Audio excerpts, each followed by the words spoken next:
Corações aqui, corações ali, sejam bem-vindos às conversas com corações aqui, corações ali, sejam bem-vindos às conversas com.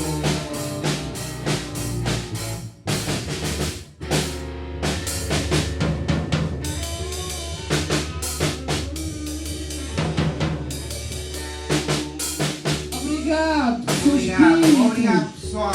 Obrigado, pessoal. Olá, sejam bem-vindos e bem-vindas às Conversas sobre Autismo, podcast da Federação Portuguesa de Autismo, um projeto cofinanciado pelo INR. Esperamos que estas conversas contribuam para informar e sensibilizar o público em geral acerca do espectro do autismo e do papel das associações federadas junto das pessoas com autismo e das respectivas famílias. Esperamos também que este seja um espaço de partilha de informação e de experiências, construindo assim um retrato da realidade de cada associação federada e das pessoas com autismo em Portugal. Hoje, a conversa sobre autismo é com a APPDA Norte, mais concretamente com Ana Maria Gonçalves, presidente da direção, e Janine Martins, coordenadora técnica dos GASC, na APPDA Norte. Vamos já dar início a esta conversa para conhecer melhor esta associação, que é uma das nossas associações federadas. Muito obrigada a ambas por estarem aqui hoje, por terem aceito o nosso convite, terem vindo diretamente de Vila Nova de Gaia para estar aqui hoje à conversa connosco. Muito obrigada. Um dos principais objetivos deste podcast é precisamente dar a conhecer as nossas associações federadas, o seu trabalho, os projetos que desenvolvem, o seu impacto na comunidade, dar também a conhecer os vossos sucessos, as vossas conquistas e alertar para as dificuldades que possam sentir enquanto associação, começando pelo início, o que é a APPDA Norte. A APPDA Norte, portanto, é uma Associação Portuguesa para as Perturbações de Desenvolvimento e Autismo. Norte é uma instituição particular de sociedade social, sem fins lucrativos, que tem como objetivo promover a qualidade de vida das pessoas com condição do espectro do autismo, de todos os grupos etários e de suas famílias. Eu penso que estas associações regem-se todas por este princípio. Pronto. É assim. Portanto, é assim que agora a história. Como é que surgiu? A história. No nosso caso, da APPDA Norte em particular, eu tive conhecimento, eu tenho um filho com autismo, atualmente tem 50 anos, que é o David, e eu tive conhecimento da associação, que só existia a associação em Lisboa, em 1981. Pronto, imediatamente contactei a associação e quando cheguei, evidentemente que foi o ver a luz ao fundo do túnel.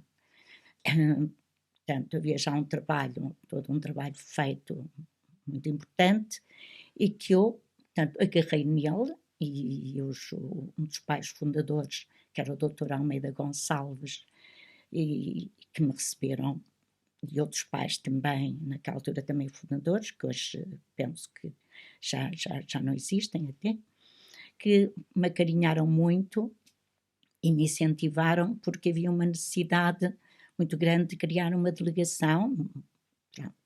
E quando eu surgi, lembro muito bem das palavras do Dr. Almeida Gonçalves e do psiquiatra que era o Dr. Frade e outros técnicos. Bem, portanto, que bom surgir, porque temos a consciência que há muitas pessoas com autismo, de facto, em Portugal, somos muito contactados, mas não há, portanto, ainda ninguém tomou, portanto, esse impulso de facto, criar, e nos estatutos está salvado isso, não é? Porque para apoiar e para abrir núcleos, e pronto, e aí começou, de facto, a história da criação da delegação do Porto. Eu, quando conheci a associação, ainda era a Associação Portuguesa para a Proteção às Crianças Autistas, né? E depois fomos evoluindo e fomos alterando a denominação conforme as necessidades das idades, né, deles. Portanto, isto é isso. Eu conheci, como disse, em 1981 e depois em 82, então, consegui organizar um grupo de pais isto no Porto, no Grande Porto, que depois ficámos mais restritos a Gaia, porque a Câmara de Gaia foi a que deu a resposta mais imediata na cedência de um terreno, e consegui organizar esse grupo, mas até na organização do grupo foi muito interessante, porque o Dr. Almeida Gonçalves pensou em fazer, portanto, como é que havíamos de divulgar que havia, não é? Um grupo de pais na Zona Norte que queria criar uma delegação. Lembrou-se e, portanto, fizemos um programa que era o programa, no programa Novos Horizontes, e fomos lá falar do projeto. Evidentemente que naquela altura apareceram pais de muitos pontos do país, não é? E foi um pouco difícil depois concentrar um grupo portanto, que partisse dali, porque era um grupo muito disperso e era difícil. Pronto, houve pais que depois se foram desligando com muita pena, mas que não poderiam integrar, visto que o nosso ponto de partida, que pensávamos que era o melhor, porque era o grupo de pais que existia, vivia ali em Vila Nova de Gaia, no Porto, portanto, concentrámos aí os nossos esforços. E pronto, e depois aí também contactamos várias autarquias, e a que deu uma resposta mais rápida também foi a Câmara de Gaia. E pronto, e começamos aí, construímos aí o nosso primeiro espaço, um pré-fabricado, que foi muito interessante, e que iniciamos aqui aí com um número de 10 crianças, porque pronto, entendemos tecnicamente que seria o mais adequado. Tivemos também, penso que foi muito importante, uma boa equipe técnica do início, que foi composta, que ainda hoje é a nossa diretora técnica geral, a doutora Paula Pinto Freitas, a professora doutora Paula Pinto Freitas, e aliás eu conhecia também numa situação bastante particular e muito importante, que foi no Hospital de Dia do Vilar, que pertencia ao Centro de Saúde Infantil e Juvenil do Porto, que o meu filho começou a frequentar, e que a diretora do Hospital de Dia era a professora doutora Celeste Malpique, e a professora doutora Paula Pinto Freitas, nessa altura muito jovem, iniciava a fazer o estágio profissional. Portanto, ela apresentou-nos, a doutora Celeste apresentou-nos, ela gostou do projeto, envolveu-se connosco e começámos a elaborar, não é, de facto, o projeto técnico. Depois, na prática, foi o físico que foi arranjar espaço, instalações. E foi aqui que a Câmara de Gaia foi muito importante, sempre foi a que deu uma resposta mais rápida, porque naquela altura nós contactámos várias autarquias, mas foi a que deu uma resposta mais rápida. E que tivemos sorte também, acabámos por ficar muito bem situados. Estamos numa zona muito bonita, muito agradável da cidade de Gaia, que é no Monte da Virgem, um espaço muito agradável. E foi aí então que começamos a arrancar com o projeto, com a equipe técnica nessa altura também muito interessante, porque eram 3 psicólogos a meio tempo, era a doutora Paula como coordenadora, como pedopsiquiatra, que é a formação dela, e depois educadoras e auxiliares. E pronto, e começamos aí então com os 10 meninos, que eram o número que os pais, não é, que naquela altura era o grupo de pais de trabalho. E pronto, e foi muito interessante. E depois, entretanto, fomos crescendo, não é? Depois foram entrando gradualmente mais, e até dar o apoio. Aí conseguimos depois ainda dar apoio a 18 crianças e jovens com autismo.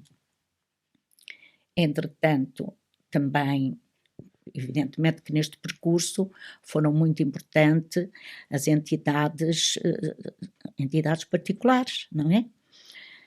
A nível de protocolo, com a Segurança Social foi fácil, porque já existia não é? Lisboa já tinha esse protocolo, foi o alargamento para criar a delegação. Mas depois, como sabemos, os protocolos com a Segurança Social só cobrem portanto, uma certa percentagem, não é? Pois há todo o outro valor que é preciso cobrir e é muito difícil. E naquela altura foi com a ajuda de mecenato, de entidades particulares muito importantes na vida da associação, como o Rotary Club de Vila Nova de Gaia, os Lions Club de Vila Nova de Gaia, a Fundação Carlos Gulbenkian, que portanto, nos ofereceu um transporte, naquela altura uma viatura para transportar, uma viatura de 9 lugares, que foi essencial, e estas entidades equiparam a parte pedagógica e a parte do refeitório e da cozinha. Portanto, foi um arranque importantíssimo. Também foi muito interessante, e aqui entra outra vez Lisboa, com a sua dinâmica e com a sua experiência, que vai para o Porto, e depois em minha casa fizemos tipo um quartel-general, não é? Onde partiu daí a iniciativa de angriação de fundos, Então fizemos uma campanha de divulgação nos órgãos de comunicação social, escrita e falada. Em que ano? Isto em 1982.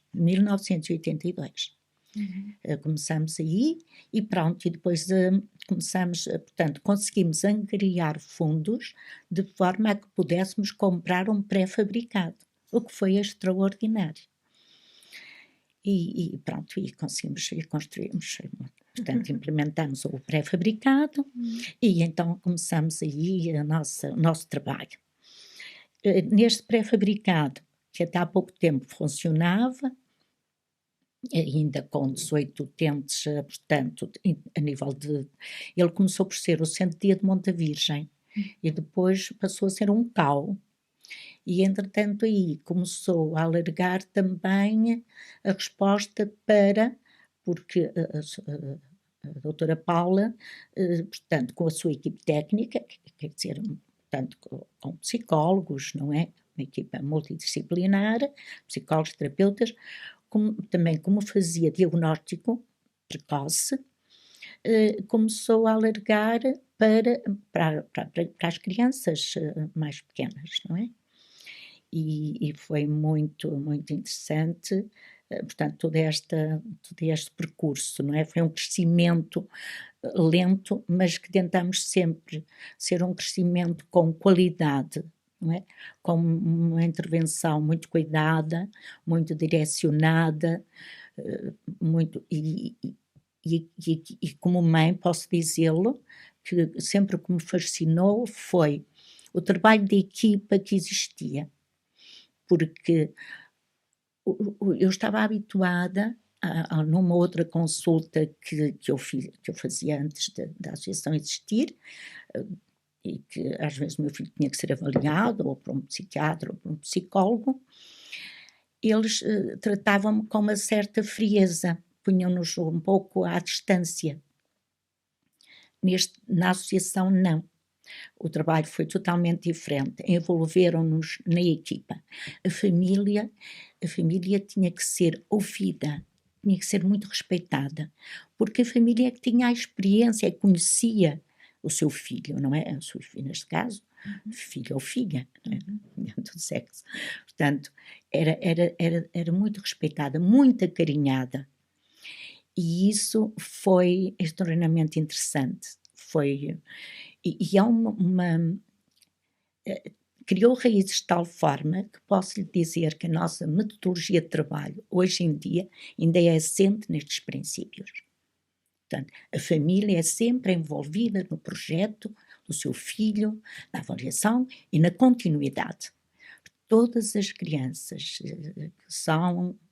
que vão à associação fazer uma consulta, portanto, é assim a metodologia de trabalho. E depois são acompanhadas na associação, nas várias valências que temos de resposta, é sempre este princípio. A família é muito envolvida. E portanto, isso faz sentir muito bem. E eu sinto isso, por isso é que eu continuo lá, porque trabalhei sempre no sentido de que a associação poderia me assegurar o futuro do David, porque antes de conhecer a associação, o David estava apoiado, mas era um apoio até por duas técnicas extraordinárias, que foi a doutora Cândida Maia, que era neurologista, e que nos acompanhou nesse percurso. Eu, quando a conheci, o David tinha 3 anos, e uma professora do ensino especial, a professora Jacinta Moura, que fez um trabalho extraordinário. A professora Jacinta Moura já não sabia naquela altura o que era o autismo, mas com o apoio da doutora Cândida Maia, portanto, sentiu-se encorajada a fazer esta experiência com o David. Mas isto há 40 e muitos anos, 47, 48, sabia-se muito pouco. E este trabalho já que houve aí, portanto, já foram sempre umas bases muito importantes para nós, família, que nos deu sempre uma certa esperança, que havíamos sempre de encontrar alguém que estivesse disponível para ajudar. Mas antes de conhecer a associação, foi muito mais difícil esse percurso. Quando de facto conheci a associação, a APPCA, em Lisboa, foi a luz ao fundo do túnel, completamente. Foi o que melhor nos pôde acontecer a nós, família. Foi, pronto, porque o modelo deles de trabalho agradou-me imenso. Naquela altura também era CAU, que tinham funcionário, ainda não tinham residências, mas já tinham projeto para residências. Portanto, nós no Porto sempre seguimos o modelo, e é um modelo que resultou e que está a resultar muito bem. Neste momento temos, portanto, já, portanto, eram os CAUs, que agora passaram para CACIS, como sabe. Temos as residências, o lar residencial. Temos várias respostas sociais, que eu aí vou deixar para a Janine falar, porque é uma área mais das idades, nas idades, portanto, de criança e jovem, e a Janine estará muito bem para falar, porque é uma pessoa que também, uma técnica que desde que está a trabalhar connosco também entrou dentro do espírito, porque é o espírito da associação, é todos juntos discutir com verdade, em cima, pôr as situações em cima da mesa, discuti-las com verdade portanto, e tentarmos com humildade corrigir alguns erros que possamos cometer, claro. Mas é em conjunto que de facto nós aprendemos, e há um respeito muito grande, e depois há um incentivo muito maior, que é o bem-estar que sentimos nas crianças, nos nossos jovens e os nossos adultos que apoiamos.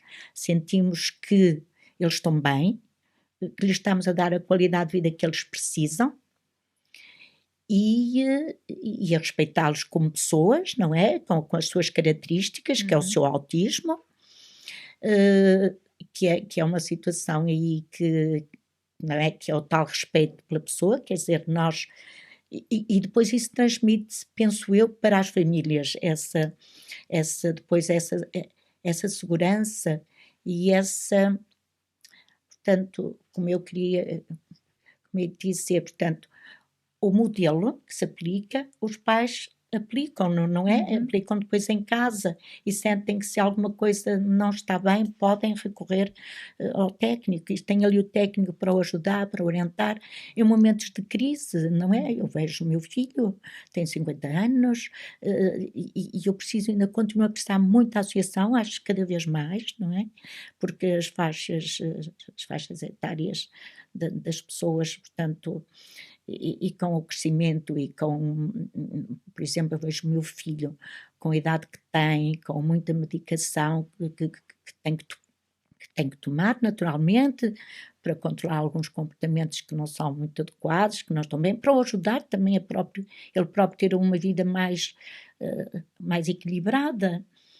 É nos técnicos da associação, é com eu senti que tenho sempre aquela retaguarda, dá-nos à família o David, eu gostaria de alargar à família o David, porque a família o David está, tanto, acarinha muito a associação, vive intensamente a vida da associação também, a família o David, vivemos o dia a dia porque sentimos que é a segunda casa do David e que será um dia, por exemplo, eu e o pai, que pela lei da vida, nós vamos morrer primeiro e ele há de ficar, mas sentirmos que temos, portanto, há um espaço, há uma instituição que cuida dele, que se preocupa com a qualidade de vida dele. E isso, nós também, as famílias que estamos lá envolvidas, eu falo por todas as famílias que têm estado envolvidas, eu tenho feito parte, como deve compreender, de várias direções, não é? E é sempre esta postura, esse espírito. Nós temos que pensar também que é importante, portanto, as famílias têm que servir como modelo, mas isso até se aplica, como sabemos, a uma família tanto que não tem filhos com problemas, uma família que é dita normal. Portanto, se os pais não têm sempre que servir como modelos para os seus filhos, e os filhos vão buscar um modelo mais positivo ou menos bom nas famílias, não é? Nos pais, nas famílias. E com estes jovens, com estas pessoas diferentes,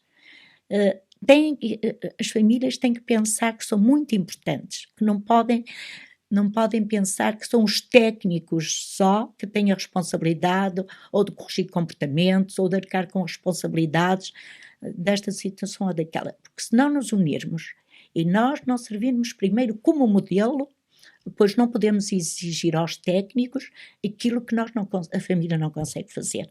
Isso é a postura da associação, é a minha postura que eu sempre tive, desde que tive, portanto, a notícia que tinha um filho diferente, foi sempre tentar procurar ajuda, mas com uma certa humildade e agarrar muito e acarinhar as pessoas, não é, que estavam disponíveis para o meu filho,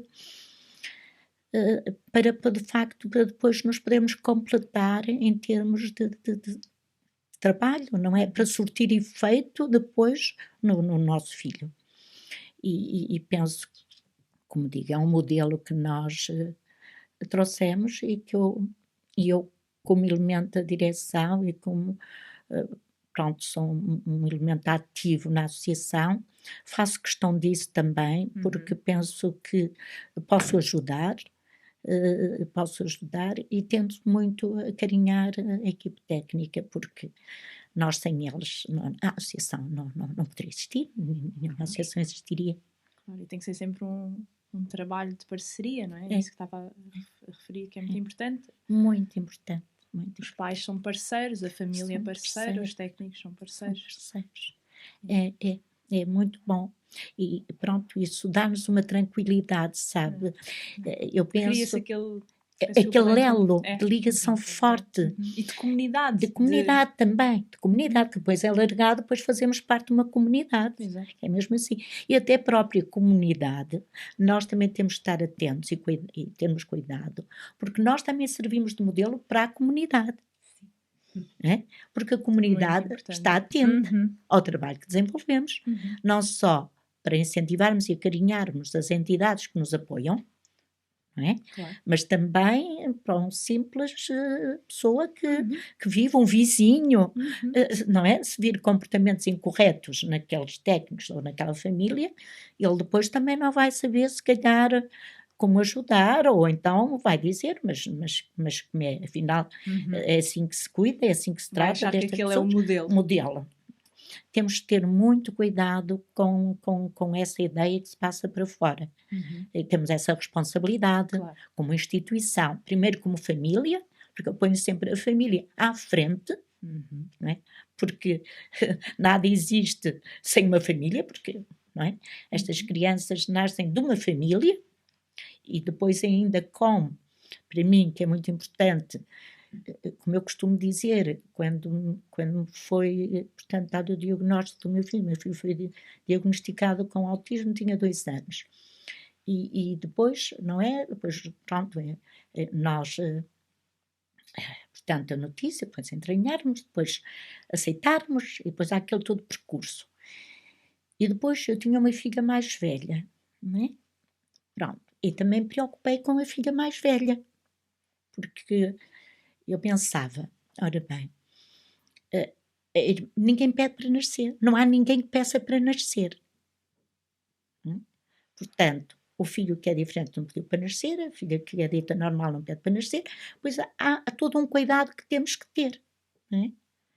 Porque se ninguém pede para nascer, à partida nós somos responsáveis por aquela pessoa, não é? Que nós concebemos e que vem ao mundo.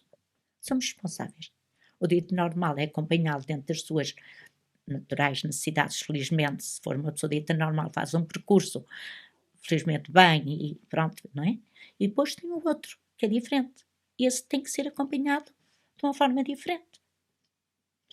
E infelizmente, quando nós depois nos apercebemos, ainda que isso é muito mais grave, que aquele filho diferente não tem os direitos, apesar de existir a Carta dos Direitos da Criança, aquele filho, aquela pessoa, aquela criança diferente não tem os mesmos direitos, porque se vai à procura de educação não a tem, vai à procura de um jardim infantil não aceitam, isto não é em 1976, e 5, e 4, não é? Por aí fora, até conhecer a associação.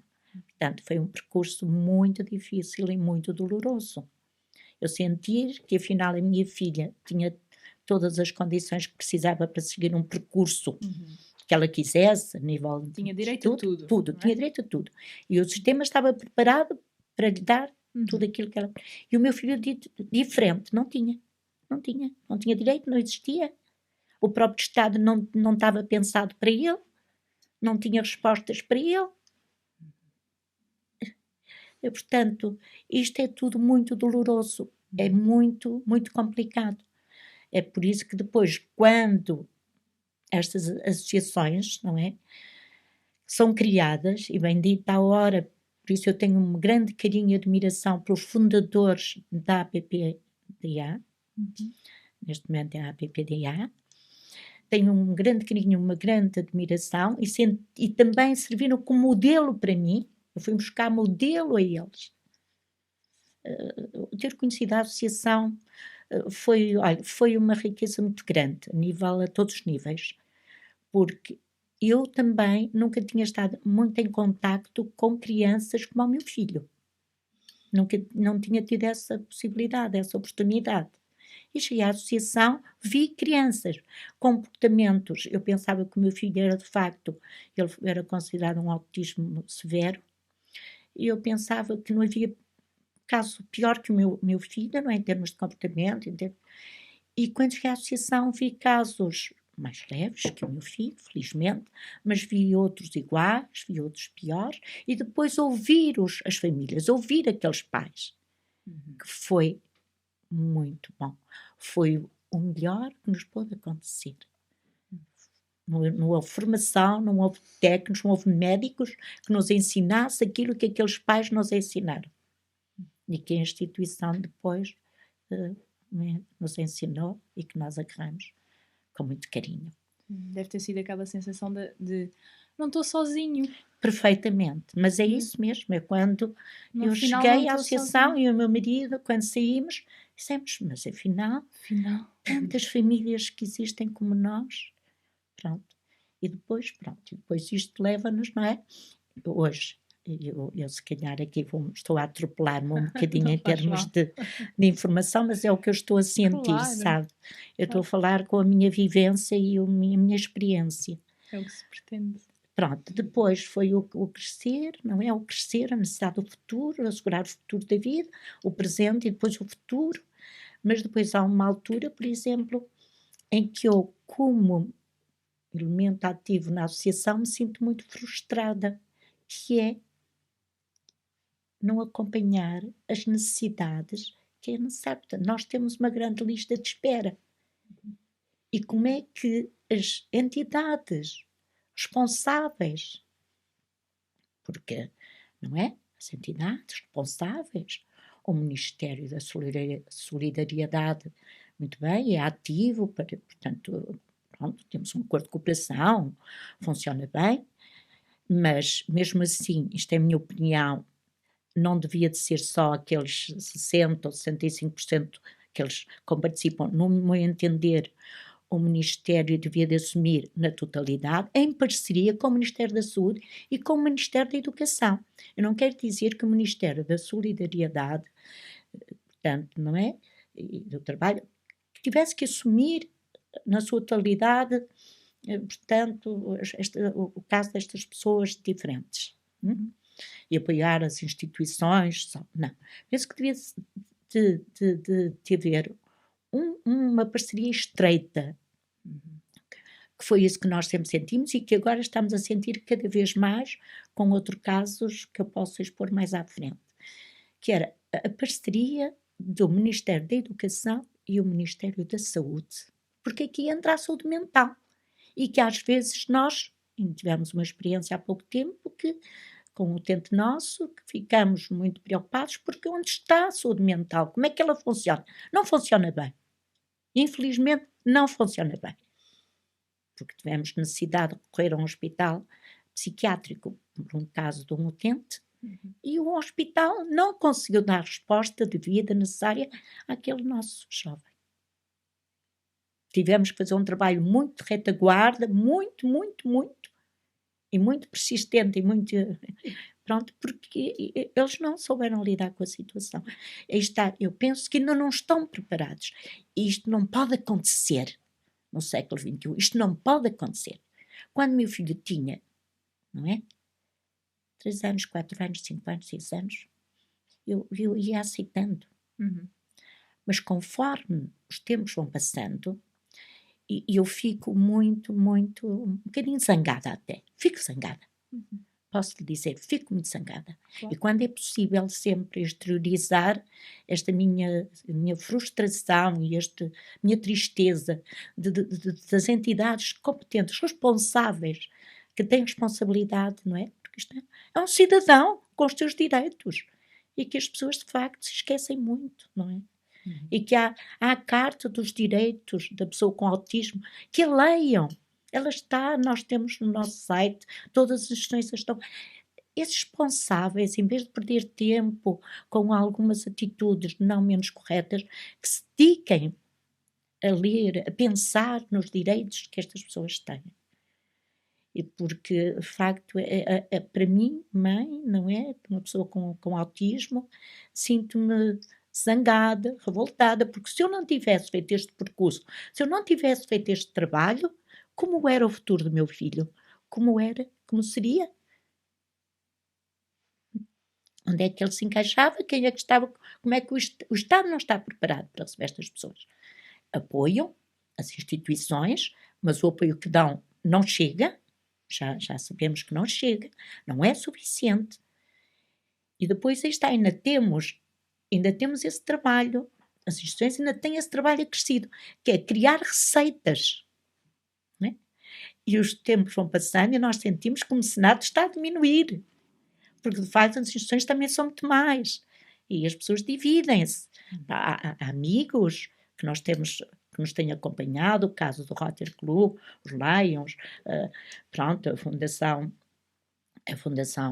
Gulbenkian não só nos ajudou nesta situação, mas numa situação também muito interessante que nos ofereceu um donativo para comprarmos o forno para a nossa olaria. Portanto, quer dizer, nós vamos conseguindo e temos, como digo, muito, por exemplo, a Câmara de Gaia tem sido um parceiro extraordinário, muito interessante. Pronto, até num projeto que temos também em comum, que é o Gaia Aprende Mais que está a ser um sucesso, do qual a Janine faz parte na área da formação. Depois poderíamos falar um bocadinho mais à frente. Eu penso que se calhar já me alonguei. Não. É bom também ir introduzindo, que é para ficarmos com curiosidade, para sabermos mais, para querermos saber mais. Eu peço desculpa. Nada. Porque quando falo, claro, como compreendem, da associação, não é? porque eu vivo, eu participo muito, eu sou muito Parecendo ativa que na não vida. são muitos anos. Sim, Parecendo que são, não. sim, eu conheci a associação em 1980, a associação em Uhum. 1981.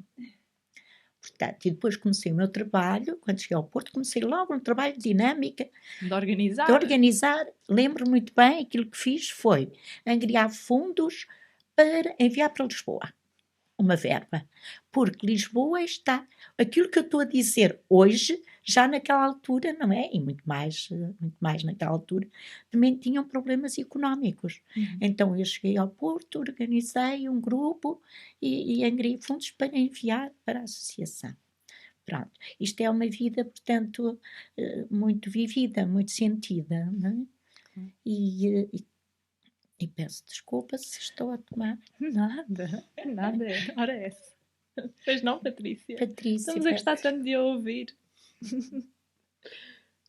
Mas então vamos falar, já começámos aqui a introduzir o tema, de algo muito importante, que são os serviços que a PPDA Norte tem disponíveis para os jovens, para os adultos, para as famílias, para a comunidade. Que serviços são esses? Ora, tem vários, não é? Na realidade. Nós temos as consultas de pedopsiquiatria, que são asseguradas pela doutora Paula Freitas, e a dona Ana Maria já teve a oportunidade de dizer. Temos o apoio de serviço social, com uma assistente social, que apoia não só as pessoas que vão à consulta, pedidos externos também, como todas as famílias que estão em acompanhamento, o lar residencial, o CACI. Depois temos isto, o lar e o CACI são para os adultos, mas depois para os mais jovens nós temos o SEACF, o CLID e o GASC, e dentro do SEACF surgiu um novo apoio, um novo serviço, que é o SAF, é o Serviço de Acompanhamento Familiar, que surgiu porque é uma enorme necessidade de dar apoio às famílias, não é? E então este serviço criou realmente, do SEACF surgiu o Serviço de Apoio à Família, mas que acaba por estar a funcionar, a dar apoio a todos os serviços que disse, dos mais novos, o SEACF, o CLID e o GASC. Portanto, são estes. Agora posso ir esmiuçando. Isso, era isso que eu ia pedir. É isso. Falando dos mais pequeninos. O SEACF é o Centro de Estudos e Apoio à Criança e Família.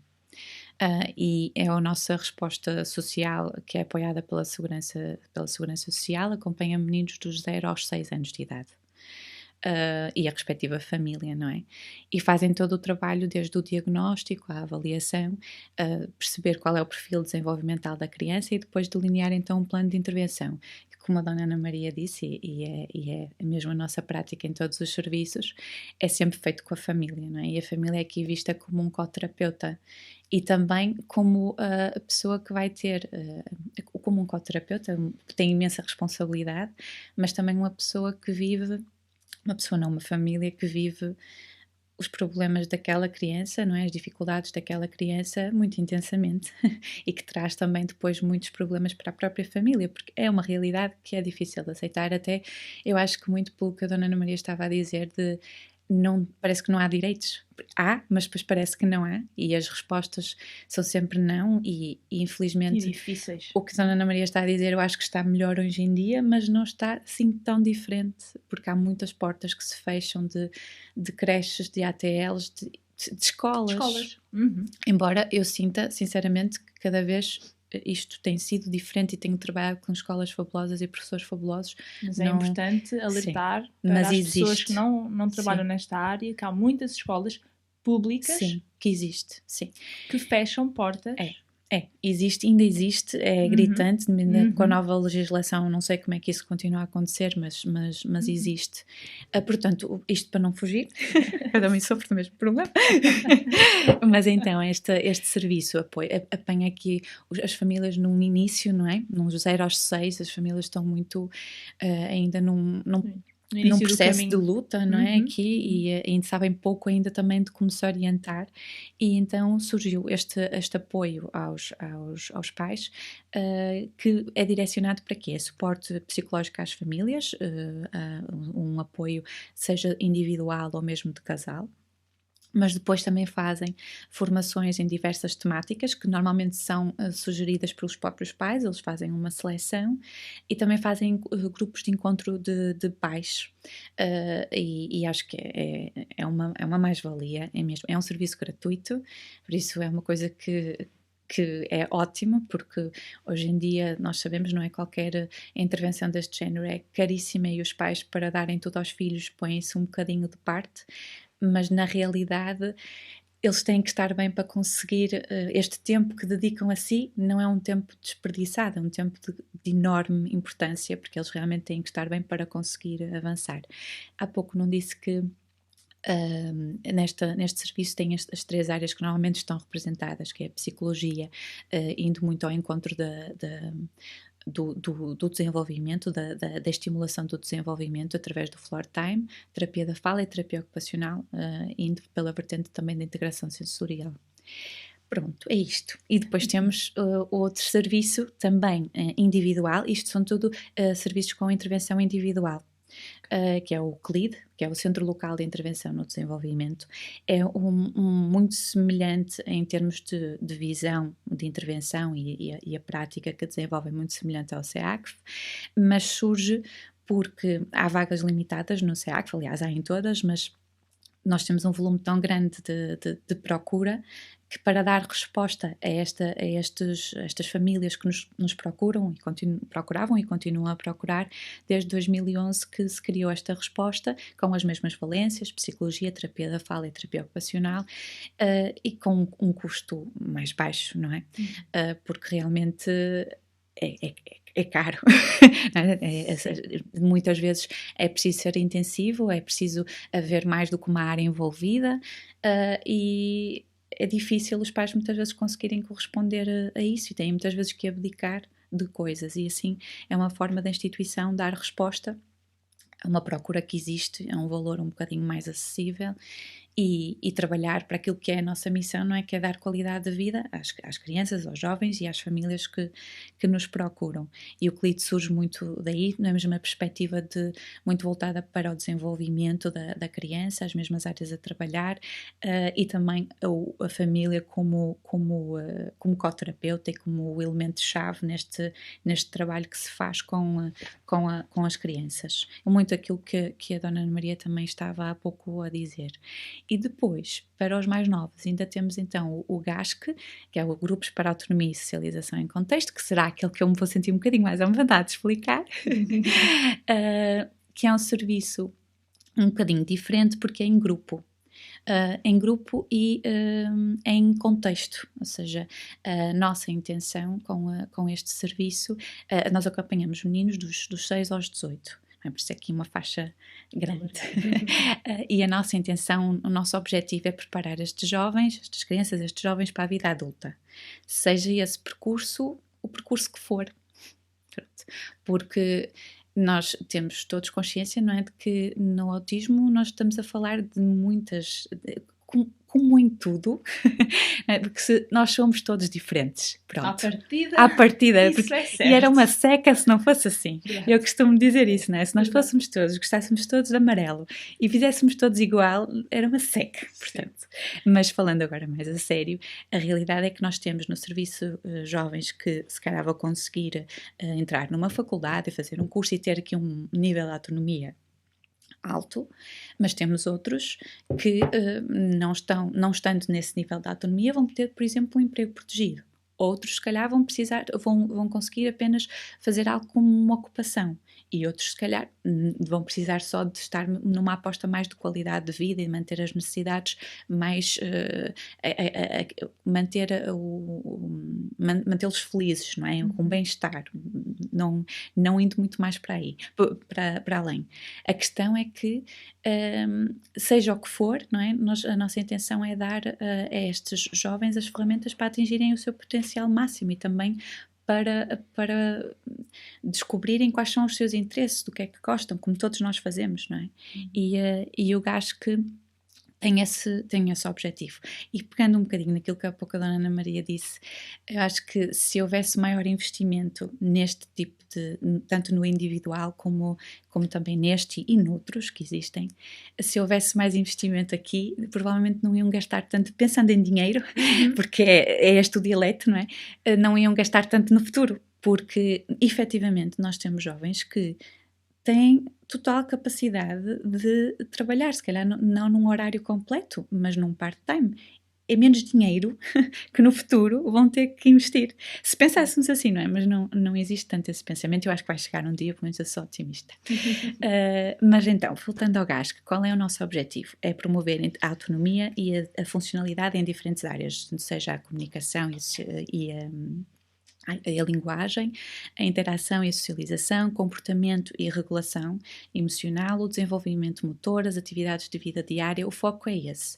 E serve, não é uma alternativa à escola, é um complemento ao trabalho que é feito na escola e esse trabalho é feito muito em parceria com a escola também, porque falamos muito aqui da família, mas a escola também é essencial.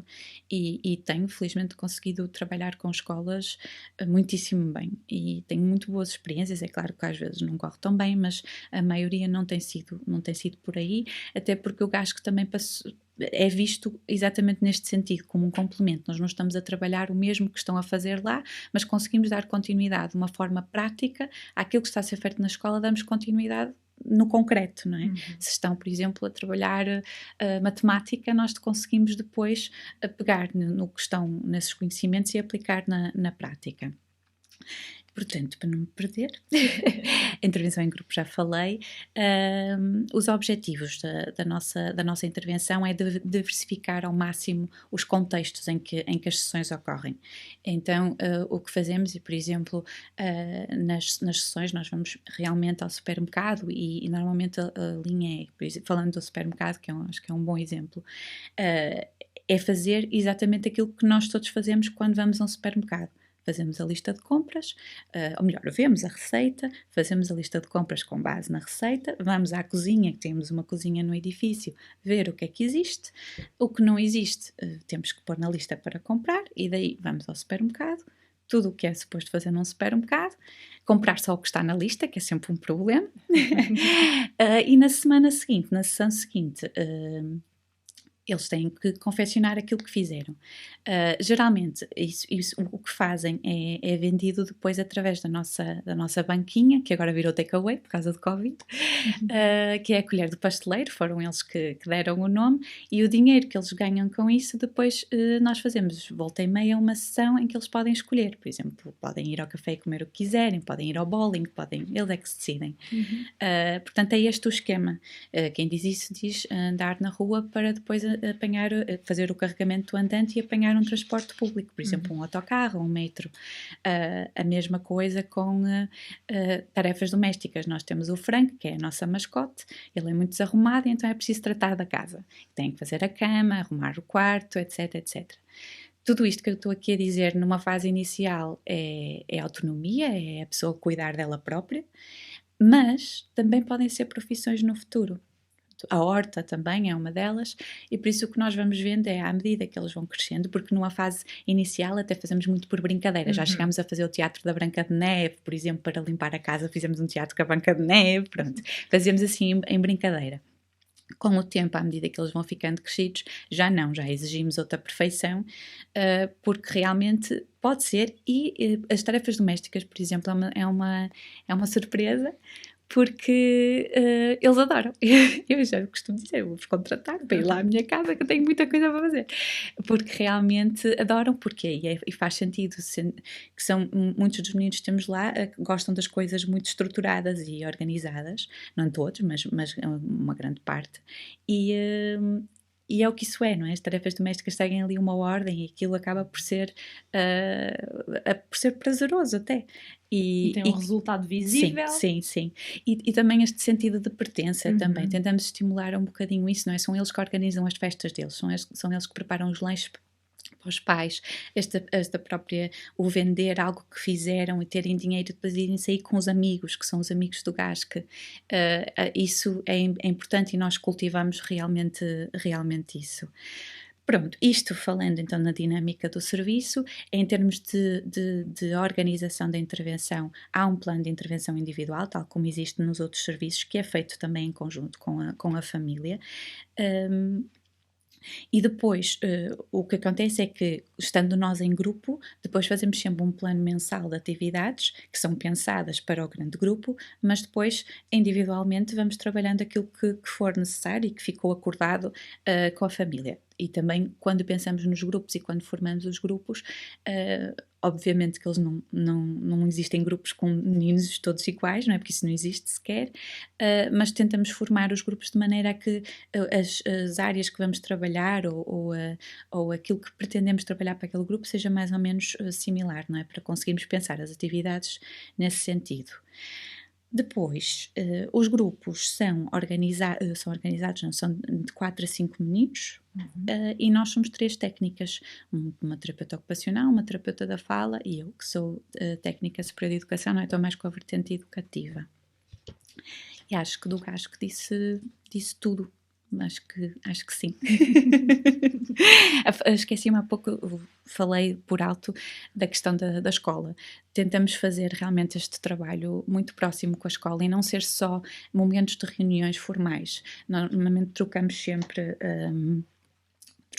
e-mails e telefones, no sentido de que tudo o que surja nós articulamos com a escola no momento, não é? Porque estão sempre a surgir coisas muito extra do plano. Nós fazemos um plano de intervenção, mas aquilo é redefinido de 6 em 6 meses.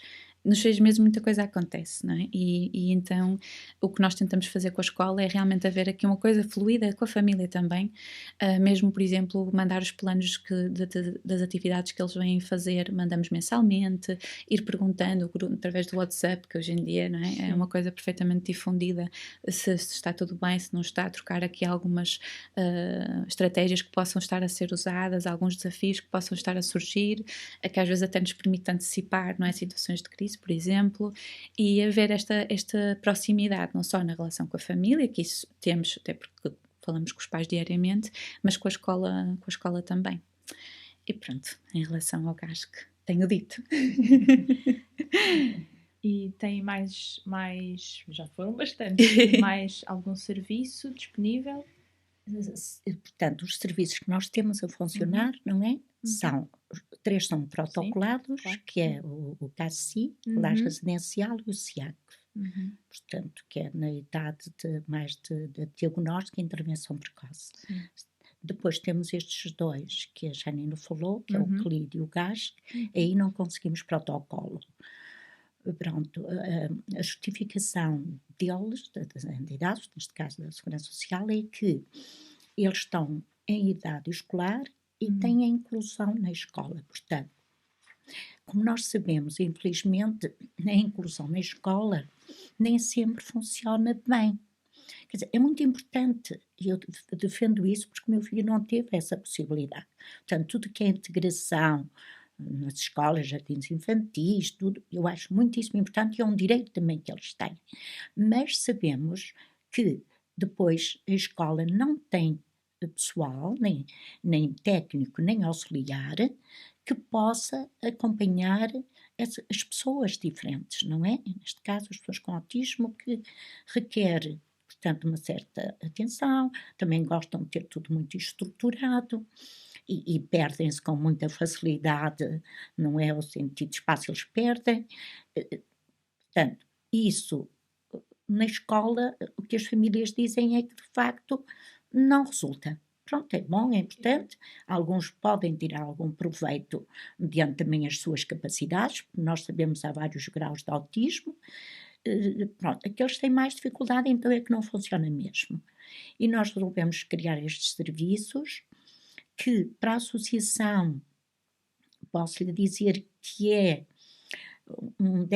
cria um déficit financeiro muito grande, que pronto, nós fazemos isto porque como somos uma instituição de solidariedade social, estamos vocacionadas, não é, para a área social e também somos pais, e então a direção tem-se empenhado muito e às vezes não sei como é que faz a multiplicação dos pais para conseguir o dinheiro. É muito importante nós falarmos sobre isto, sobre estas questões mais concretas, porque não sei se vocês partilham da mesma opinião, mas as pessoas, quando não estão em contacto com este tipo de associações, quando não fazem parte, quando não trabalham, quando não conhecem por dentro uma associação, acham que os serviços nascem por obra e graça do Espírito Santo e que não têm um custo. E é muito importante, ou seja, as pessoas que nos estão a ouvir perceberem que há serviços que, quando nós dizemos que são protocolados, significa que há um apoio. Quando esse serviço ou estes serviços, no vosso caso, não têm esse protocolo criado com uma instituição como a Segurança Social, significa que não têm apoio. Perfeitamente. Por isso, E que é um serviço que acontece na mesma, com técnicos a trabalhar. E pronto, e nós temos essa experiência e, portanto, aí vai depois eu também às vezes ficar muito zangada, claro. Porque eu zango muitas vezes naquela associação. E sempre que posso, quando estão com as entidades oficiais e competentes, eu demonstro o meu desagrado e tento sensibilizá-los. Porque assim, estes serviços que não são protocolados têm um custo. E depois nós temos o cuidado de ter qualidade técnica. Essa qualidade técnica tem um custo. E nós ainda temos o Estado ainda com este tipo de instituições até tem uma coisa a favor deles, que infelizmente, que também é uma situação que eu nunca entendi e não aceito, porque que os técnicos que trabalham nestas instituições têm que ter um vencimento diferente de uma pessoa que trabalha no Estado. Porquê? Mas porquê? Se têm a mesma formação, trabalham mais horas, porque eu tenho a experiência na associação. Muitas vezes vai até muito além do seu horário. Fazem muito voluntariado. Fazem, quando vai para além do seu voluntário, estão a fazer o voluntariado. E vestem a camisola. Vestem completamente. A cabeça não descansa. Não descansa. Perfeitamente, não é? E nós o que é que pensamos fazer? Fazer um bocadinho diferente a nível de custo das terapias do que se pratica no privado. Aí está. Isso é mais uma agravante. Nós mais custos temos, não é? Porque sabemos que muitas clínicas privadas, pronto, acabam até por ganhar com isso, porque tem aquele valor que cobre os custos todos e pronto. O nosso caso ainda, como eu acabei de explicar, pelo contrário, ainda trazem mais déficit para a associação. Por outro lado, nós quisemos pôr, portanto, fizemos assim para pôr estas terapias um pouco mais económicas do que se faz no privado, porque temos a consciência plena e a noção, e é isso que se as entidades responsáveis nos acompanhassem mais de perto, estivessem mais atentas, a maior parte das famílias tem um per capita muito baixo. O que isto quer dizer? Que o pouco que pagam, muitas vezes custa muito a essas famílias pagar, mas muito. Nós temos situações dramáticas. E depois mais um acresce, não é? Acresce mais um déficit financeiro para a associação. E pronto, e depois lá andamos nós sempre, de facto, a pedinchar. E pronto, e os meus colegas e quem trabalha comigo dá-me sempre essa área, de facto, porque dizem que eu aí, pronto, que consigo chegar às pessoas e pronto, eu consigo chegar porque eu falo a verdade, percebe? Eu digo a verdade, que é a realidade, mas às vezes consigo, e acho que a maior parte das vezes também consigo. Pronto, vou ser otimista e realista. Mas também, por outro lado, fico muito zangada, porque eu não tinha que fazer esse trabalho. Eu não tinha que andar a pedinchar para que uma pessoa diferente, não é? Tivesse o direito a ter educação e ter apoio e ter aquela qualidade de vida a que tem direito. Eu acho que... Porque a maior parte... Com licença, desculpe, Janine. Porque a maior parte das famílias estão sozinhas. Além de... Portanto, estão sozinhas. Têm o seu trabalho. Portanto, estão muito cansadas. Eu sinto isso. Eu compreendi-as. Portanto, eu ponho-me sempre no lugar das famílias. Há famílias, felizmente, que têm uma situação económica mais estável, Portanto, eu senti isso a nível da nossa família, pronto, conseguimos, tínhamos, portanto, uma situação de trabalho que nos dava um certo flexibilidade para podermos apoiar o nosso filho, porque tínhamos, portanto, um trabalho por conta própria, não é? Mas a maior parte das famílias trabalham para outrem, não é? E muitas vezes a entidade patronal compreende, outras vezes a entidade patronal não compreende. E isso, quer dizer, isso aqui para mim não está bem. É um direito que essa família tem, direito a nível da entidade patronal tem que estar muito bem informada porque tem que apoiar, o Estado porque tem que cobrir e tem que saber se tem aquelas terapias, tem que participar nessas terapias, tem que as pessoas apresentam muito bem as suas justificativos, não é? Que têm das terapias, mas tudo devia ser concedido de uma forma mais fácil. Não é gratuita, que nada é gratuito, mas mais fácil, com mais solidariedade, que é isso que eu não vejo, percebe? Com menos portas a fechar no Perfeitamente, caminho. percebe?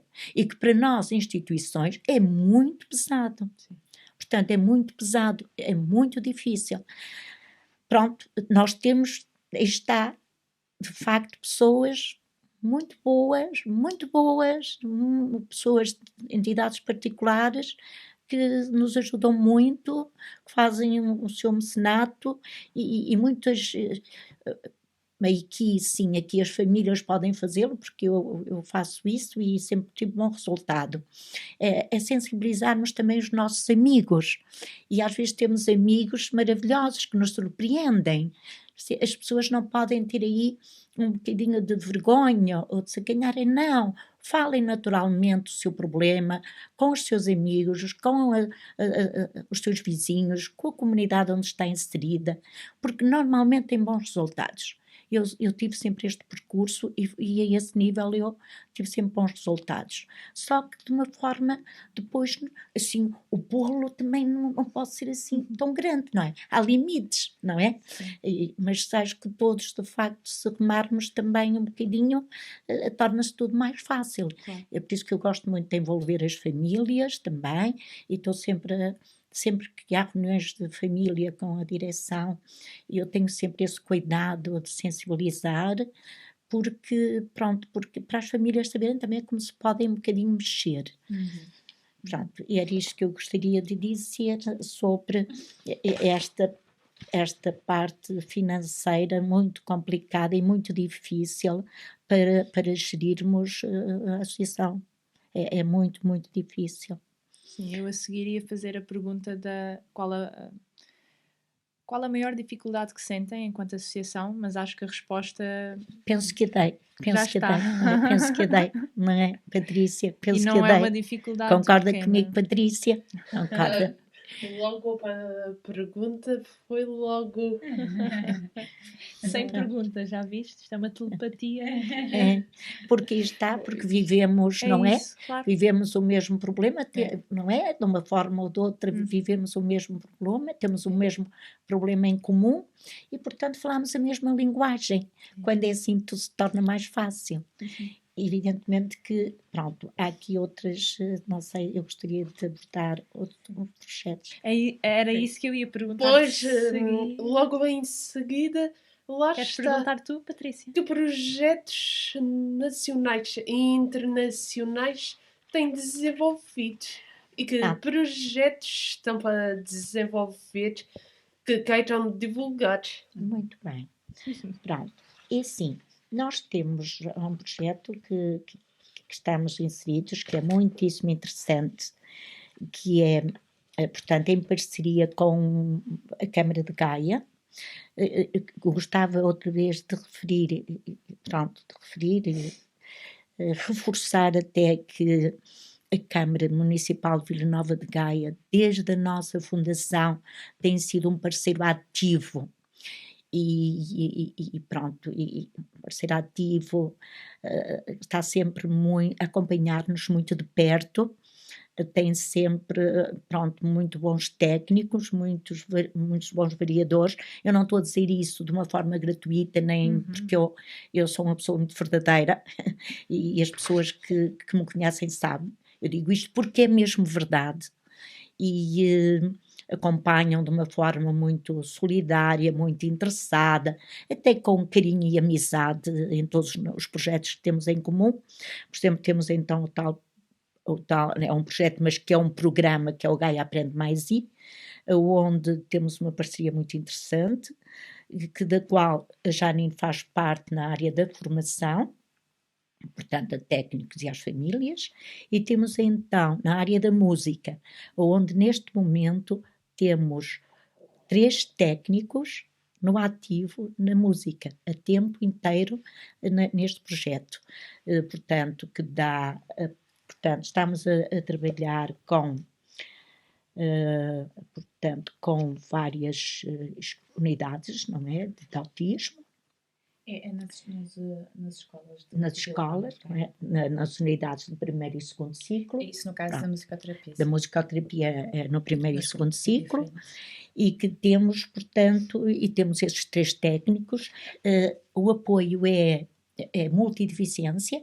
Não é só autismo, é a multideficiência. E está a ser muitíssimo interessante, tanto para os nossos técnicos, porque sentem, portanto, é uma experiência, levam para lá a experiência que têm, que adquiriram na associação e que vão adquirindo, porque alguns até são novos ainda, que estão há pouco tempo connosco, estivemos a contratar precisamente para o programa, mas que já estão muito entusiasmados e muito, muito interessados. E depois nas escolas está a ser muito bom. Portanto, é de facto muito positivo. Os grupos, só para corrigir a Ana Maria, é para pessoal não docente e pessoal docente. A sua formação. Sim. Certo, que nem é bem uma formação, são grupos de discussão, na realidade. A ideia é sensibilizar, e vai ao encontro do que estava a dizer há pouco, porque eu acho que o sensibilizar a comunidade tem muitas facetas aqui, não é? Primeiro, e essa é a intenção com os grupos, estamos realmente a criar um ambiente mais respeitador para as crianças que lá estão, todas. É porque muitas vezes nos grupos me dizem, mas isso é como qualquer outra criança. Exato.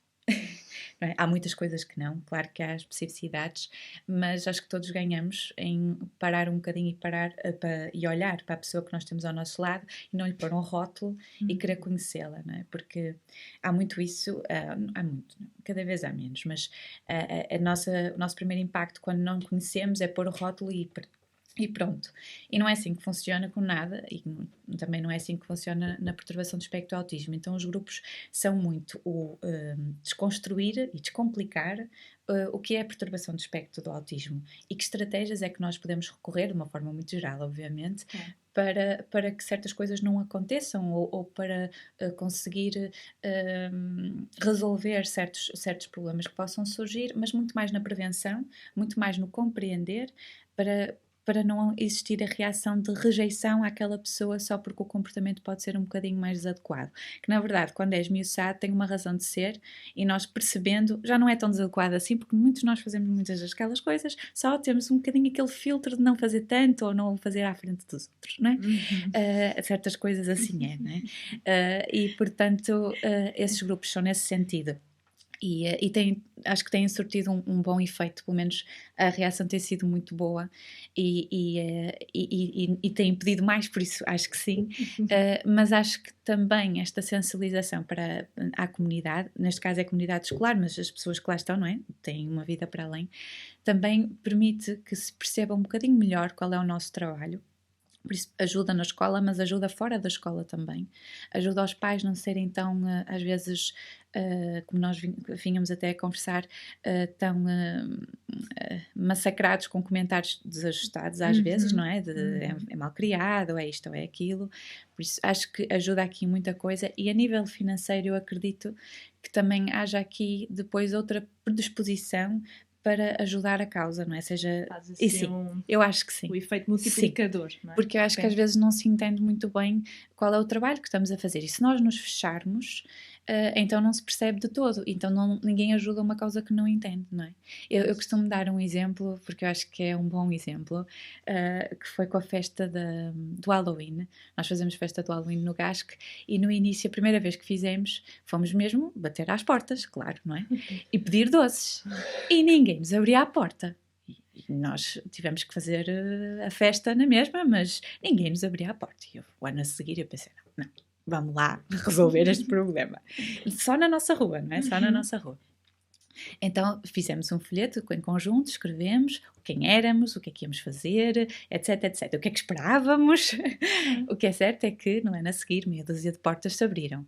Hoje em dia todas se abrem e às vezes vêm-nos dizer a que horas é que vão estar para nos receber, não é? E estamos a falar da rua e essa recepção, essa abertura, porque antigamente era o desconhecido, não é?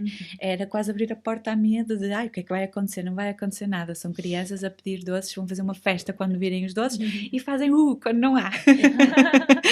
Pronto, eu acho que é realmente estes grupos, e a musicoterapia sem dúvida, mas os grupos neste âmbito da sensibilização e pegando nestas dificuldades que a Dona Ana Maria trouxe, eu acho que ajudam numa sensibilização para a comunidade e havemos de o fazer também aos pares, aos colegas, porque tudo isso é formar depois cidadãos mais esclarecidos e nós, por norma, temos tendência a ser muito mais, quando entendemos, não fazemos este afastar que é o que cria estes fossos.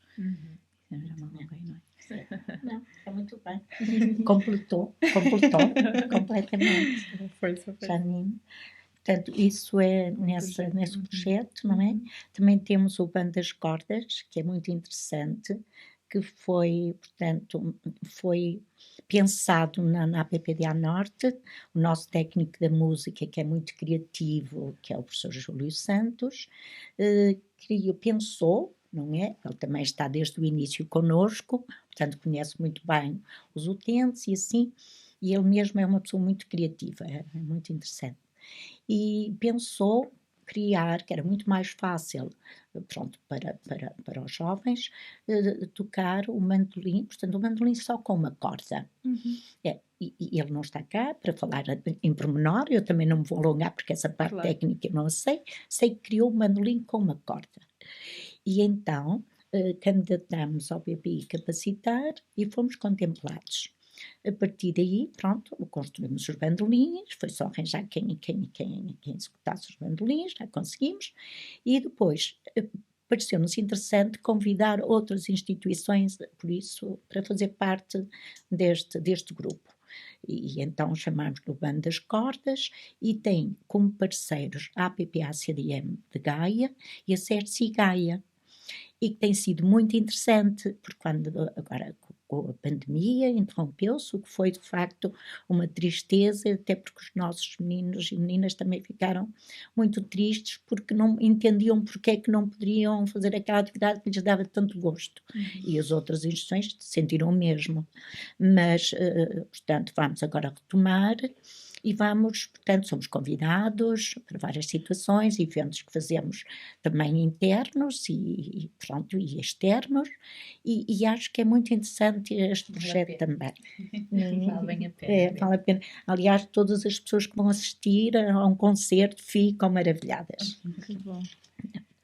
Isto é isso. Entretanto, também há um projeto agora que vai surgir muito interessante, que é de elaborarmos, portanto, um livro com as receitas do GASC, que já ainda falou, que é a colher, chama-se a colher do pasteleiro, que estamos a envolver também, pensamos que vamos ter um cozinheiro famoso do nosso país, que vai colaborar connosco, depois no lançamento do livro, e assim, portanto, é também um projeto muito interessante. O livro tem as receitas em escritas, fotografia e em símbolos. Sim. E são receitas que eles estão totalmente familiarizados, mas só os meninos que estão, as crianças e os jovens que estão no GASC.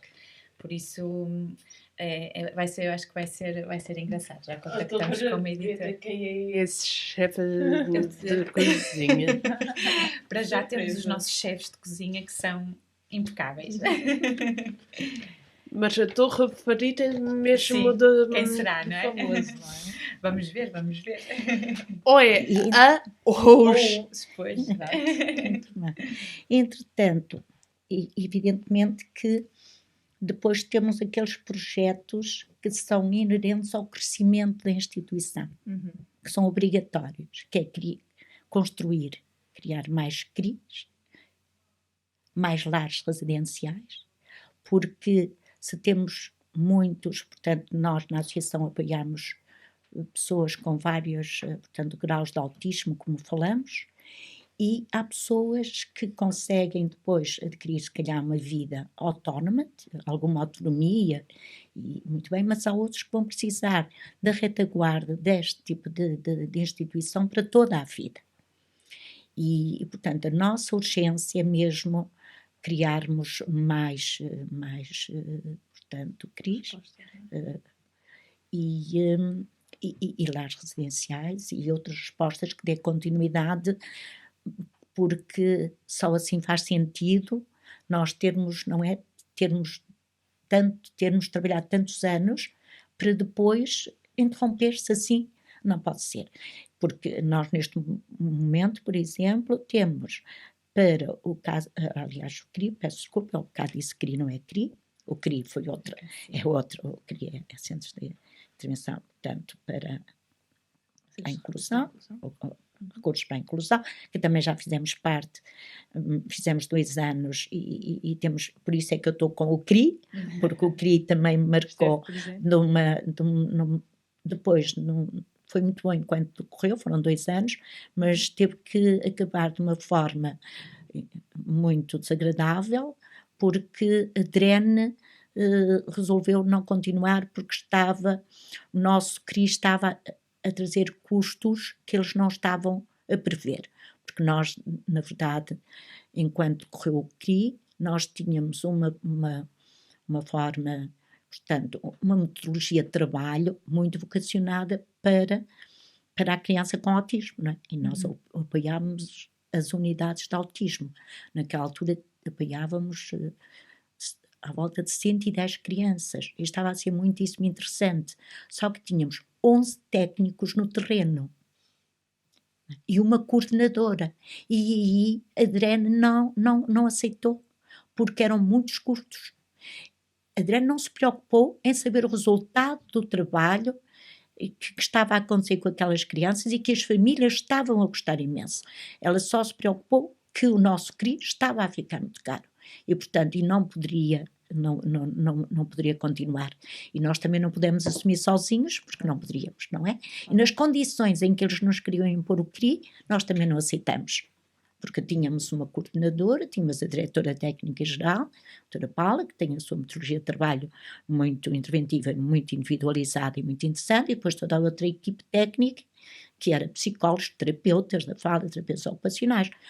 Digo-lhe, foi um sucesso em termos de intervenção, e foi também, pronto, foi uma situação também que eu fiquei muito zangada, reuni com a DREN, tivemos várias reuniões, mas mesmo assim eles mantiveram-se e nós infelizmente tivemos que acabar. Portanto, como estava a dizer, a nossa necessidade de crescer é agora nos CACIs, não é?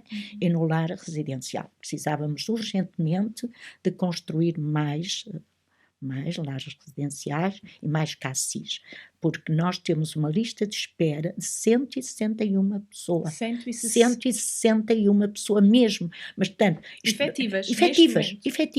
Não é só aquela... Nós fazemos consultas, não é? À comunidade. Sim. Muitas vezes vão só à consulta de pedopsiquiatra, e depois saem dali, como nós infelizmente não temos vaga, fazem um percurso diferente e vão encontrando outras respostas. Mas neste caso nós temos depois sermos pressionados pelas famílias constantemente, percebe? Porque depois há aqui outra realidade, que é assim, enquanto há a possibilidade da inclusão das escolas, mas como sabemos é até só aos 18 anos. E depois, a maior parte das famílias não sabe onde pôr os seus filhos, não têm apoio, estão sozinhos, abandonados, percebe? E nós, é isso que eu queria. E é isso que eu me sinto muito frustrada, porque acho que já devíamos ter mais espaços físicos. Porque o know-how nós temos. Nós temos técnicos. Os nossos técnicos gostam muito de trabalhar nesta área. Qualquer técnico novo que vai para lá é muito interessante. Tem que sair é por motivo mesmo de força maior, ou porque mudou, ou que foi vir para o estrangeiro. Como vinhamos falar com um caso que teve uma terapeuta que saiu, porque gostam imenso. Portanto, e nós também estamos disponíveis para dar formação. Isso. Percebe? Não temos problemas. Arranjem-nos espaços, não é? E os ministérios que se abram a fazer acordos connosco, porque nós não nos importamos. Apesar de ser um trabalho muito árduo, e como sabe, a direção neste tipo de instituições, eu falo pela nossa, não tem nenhum vencimento, não tem nenhuma ajuda de custo de nada, mas também fazemos questão disso. Não queremos. Estamos ali a fazer um trabalho de voluntariado e, ao mesmo tempo, eu falo por mim, eu estou também a trabalhar para o futuro do meu filho. Eu tenho obrigações também morais de fazer este trabalho. Eu também, nós, não é, tentamos sempre ajudar os filhos, encaminhá-los de uma forma, ajudá-los a encaminhar na vida, para tomarem o seu percurso quando são adultos, e com uma pessoa diferente temos muito mais esta responsabilidade. Portanto, eu penso assim, não é? Mas havíamos de ter sempre esta facilidade, não é, das entidades responsáveis e competentes, a nível do Estado, que estivessem sempre por trás atentos e nos facilitar a vida. E aí não é sempre andar de facto a pedinchar, olha, dê-me um terreninho, porque, olha, faça um protocolo mais alargado. Quer dizer, isto não, é eles confiarem em nós, e portanto, eu penso, e até motivo isso, que todas, portanto, estas entidades que de certa forma subsidiam as instituições devem de fazer um acompanhamento muito de perto. Sim, devem, para ver quando as pessoas estão a trabalhar bem ou quando não estão a trabalhar bem. E aí, as que não estão a trabalhar bem devem de fechar, devem ser penalizadas. Mas, pelo contrário, as instituições que estão a trabalhar bem devem de ser acarinhadas e incentivadas. E muitas vezes não se vê isso, sabe? É por isso, às vezes, a minha zanga. Entretanto, já respondeu aqui a várias perguntas que eu tinha, o que eu acho maravilhoso. Mas ainda me falta responder uma à Patrícia, se me permite. Claro. A Patrícia perguntou-me se havia projetos internacionais. Eu digo-lhe que os projetos que há internacionais, que a PPDA Norte tem, dependem da Federação. E já agora eu gostaria de dar os meus parabéns, isso eu tenho que o dizer, portanto, a todas as pessoas que estiveram na Federação, evidentemente, muito em especial a doutora Isabel Cotinelli, como sabemos. Para mim também foi uma pessoa de referência e uma pessoa muito interessante, e que nós tínhamos várias coisas em comum, mas duas em particular. Primeiro porque tínhamos um filho com autismo, falávamos a mesma linguagem, e depois ela também acreditava muito nos projetos da associação, trabalhou muito, deu muito de si para, de facto, conseguir que a associação crescesse. Pronto, a nível internacional, como sabemos, ela pertence ao Autismo Europa, foi sempre uma pessoa muito ativa, muito interessante.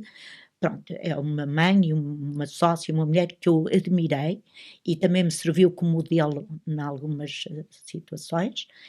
E muitas, aliás, como serviram os outros pais, que, como eu disse, referi ao princípio, os pais fundadores da associação, mas neste momento, tenho que dar os parabéns a esta direção do Conselho Executivo da Federação, que está a fazer um trabalho muitíssimo interessante e que nós, as associações federadas, precisávamos disto. E isto... Portanto, hoje o que se está a fazer este podcast é precisamente por essa dinâmica que a Federação, não é, implementou e que está a fazer um trabalho muito interessante. Portanto, a nível internacional, contamos com a Federação. A nível nacional, contamos com as entidades responsáveis e competentes para nos ajudar a crescer. Porque nós temos muito caminho ainda para percorrer. Nós temos um projeto com a Companhia de Teatro Visões Úteis, que fizemos e vamos voltar a fazer as oficinas criativas para crianças com jovens e jovens com perturbação de espectro do autismo. No fundo é usar exercícios das artes performativas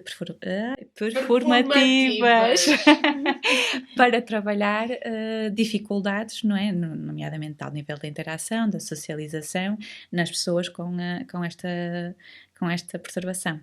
É esse, e depois também estamos a testar agora um jogo, vamos testar este ano, que é o Cogumies, que é uma investigadora francesa que nos contactou. No fundo é um jogo de tabuleiro que permite trabalhar aqui a resolução de problemas, o olhar para a competição de uma forma positiva, a colaboração, a autoestima. Pronto, vamos testar esse jogo no serviço, no GASC, e dará origem a uma investigação depois. Sim. Para quem nos está a ouvir e queira ajudar ou contribuir de alguma forma em prol da APPDA Norte, como é que o pode fazer? Portanto, queremos que a APPDA Norte duplique todas as suas capacidades de resposta. Como é que as pessoas que nos estão a ouvir podem ajudar a APPDA Norte? Evidentemente que nós temos o nosso site, é www.appda-norte.org.pt. Temos também o nosso Facebook, que divulgamos todos os trabalhos que desenvolve, alguns, não é todos, alguns dos trabalhos que desenvolve na associação, e portanto o Facebook, portanto, a APPDA Norte é www.facebook.com/APPDA Norte. Aqui é tudo pegado, não tem atraso, é tudo pegado. Pronto, e temos o nosso e-mail geral, que o geral @appda-norte.org.pt. Evidentemente que lá tem os números, os telefones, não é? Que eu penso que agora não é necessário falar nisso, e o nosso NIB para poder contribuir, porque também uma das receitas muito importantes, e eu gostava de dizer, são os sócios, a cotização de sócios, porque não tem que ser sócio só quem tem um familiar com autismo, não é? Qualquer pessoa pode ser sócio. Pois temos muitos amigos que os podemos sensibilizar, e tem acontecido, para ser sócios. A cotização anual não é muito alta, precisamente também a pensar nas famílias que, portanto, neste momento, que têm dificuldades económicas. É uma cotização, nós vamos alterar, mas neste momento são 30 euros anual, mas é uma receita, é uma fonte de receita. Quem está a ouvir, tornar-se sócio da APPDA Norte e pode contribuir através de donativo em dinheiro ou em espécie, contactando-vos para também saber as vossas necessidades. E através do IRS. Através da consignação. Da consignação do IRS. Que agora nesta fase é muito importante. Tem, é muito bom. Patrícia, temos mais questões? Não temos? Fechamos por hoje? Sim? Por agora. Muito obrigada a ambas. Foi ótimo poder conversar convosco e saber mais sobre a APPDA Norte. Muito obrigada por terem vindo de Vila Nova de Gaia até a Grande Lisboa. Obrigada. Para quem nos está a ouvir, se gostaram desta conversa, partilhem nas vossas redes sociais para chegarmos ainda a mais pessoas. Deem-nos o vosso feedback, é muito importante para nós. Podem fazê-lo através das nossas redes sociais, Facebook, Instagram, YouTube. Ativem o sininho no Spotify e no YouTube para receberem sempre as notificações quando sai um novo episódio. E claro, visitem o nosso site, subscrevam a nossa newsletter para se manterem sempre a par das notícias da Federação e das nossas associações federadas. Muito obrigada, encontramos-nos na próxima conversa sobre autismo. Corações aqui, corações ali, sejam bem-vindos às conversas corações aqui, corações ali, sejam bem-vindos às conversas